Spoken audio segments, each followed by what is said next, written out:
friends in China, it was a little tale about a pair of chopsticks. Now, a set of chopsticks can be quite easily broken.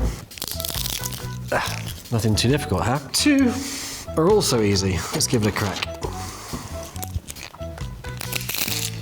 Right? But a whole bunch, they're having none of it. You can probably guess what Mum and Pop are trying to say with this little slice of folklore, which is that the sum of the parts is greater than the whole. We're stronger together. Now, parents like to have fun too, but this kind of story does seem like a waste of a lot of chopsticks. But there's a very good point. Now, joking aside, however, it demonstrates very nicely a fundamental rule of physics, one which has been made use of in Chinese architecture since a very, very long time ago.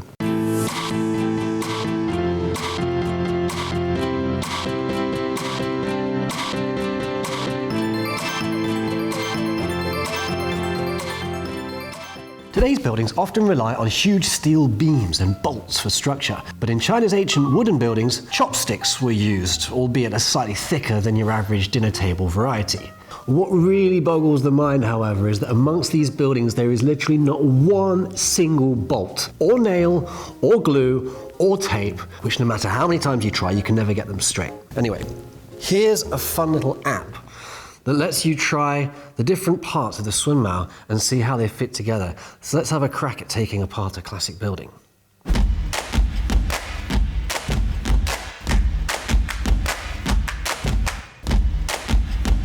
It's actually really hard to tell from the outside, and this is just a small model, so even if you're seeing the real thing, if you haven't seen it before, it's quite difficult to pick out where the joints are and how they fit together, which points to some rather ingenious shenanigans. Now, it's fair enough to wonder if fitting together without any fastenings whatsoever, does it leave the final structure rather weak and, well, wobbly? So we'll say something similar like an earthquake. Well, we've pulled out from the Open China Archive a little clip of an experiment conducted by a research team.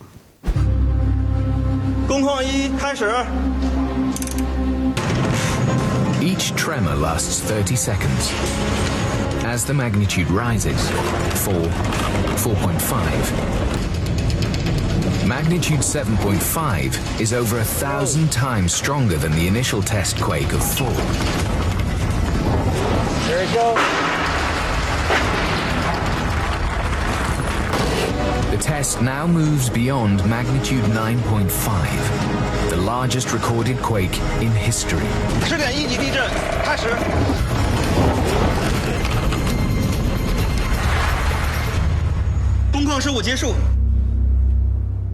The walls may go down like Ronaldo in a slight breeze, but the original structure goes beyond Richter 10. That's more resilient than even my mum's red wine beefsteak.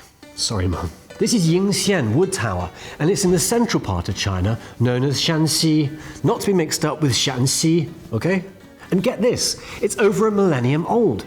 It's in the Guinness Book of Records as the world's tallest of its kind, and along with the Leaning Tower of Pisa and the Eiffel Tower, it's one of the biggest 3 towers of the world. How come it hasn't fallen over yet? After all this time, architects and engineers of ancient China, using simple geometrical structures, created buildings that were not only able to withstand earthquakes, but were also geometrically dazzling and remarkably efficient. Now you know.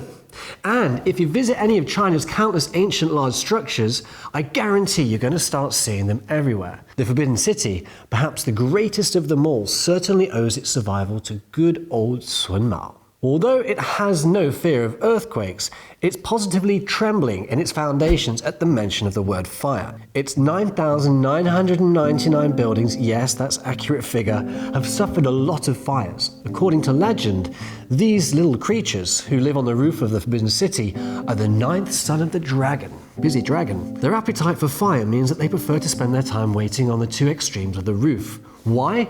Because they are in fact ancient lightning rods which could conduct the destructive force of lightning to the ground, thus reducing the risk of fire. Another means was to make sure that important wooden structures were built close to a source of water. And one of the reasons why water is such an important part of any feng shui inspection, which takes place when choosing the site of any future erection. There is an unbelievable amount of creativity that's gone into the design of China's traditional architecture, and the Forbidden City is probably the most obvious example, as the very heart of Beijing itself.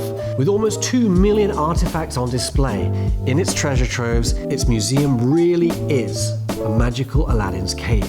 What's more, at just $5 or £4, that's about €6 for a ticket, it's really great value for money. So what are you waiting for? Get yourself down there and check it out. But before you go, don't forget to check out our Instagram, Twitter and Facebook accounts.